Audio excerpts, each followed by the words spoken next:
आई नवरात्र बकौरी ना झमेला हो, ये जी सुनी ना। आई नवरात्र बकौरी ना झमेला हो, आई नवरात्र बकौरी ना झमेला हो। लागल बझकौस पिया आजमगढ़ के मेला हो,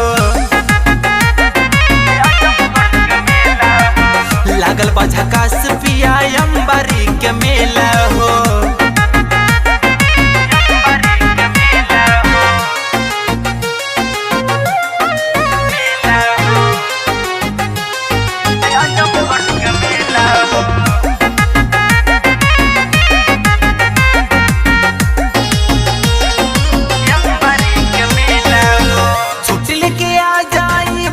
घरे घूमे खातिर मेला मन कहिए से करे, घूमे खातिर मेला मन कहिए से करे। छुट्टी लेके आ जाई बोहरा से घरे, घूमे खातिर मेला मन कहिए से करे। जाए सारा लोगवा त जीवा जरेला हो, जाए सारा लोगवा त जीवा मोर जरेला हो। लागल बा झकास पुष्पनगर के मेला हो,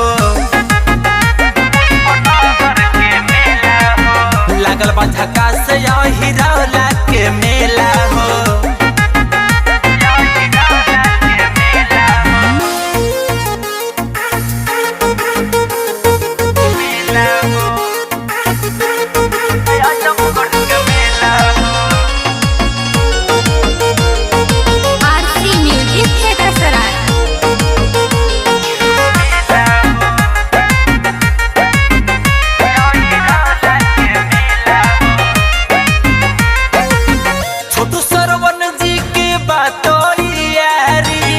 जल्दी से पिया धली गाड़ी, जल्दी से पिया धली गाड़ी।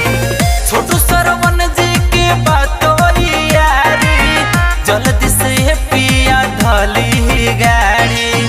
सुशीला जमगौड़ी खेलावा जौनी खेला हो, सुशीला जमगौड़ी खेलावा जौनी खेला हो। लागल बा झकास खरसाहन के मेला हो, लागल बा झकास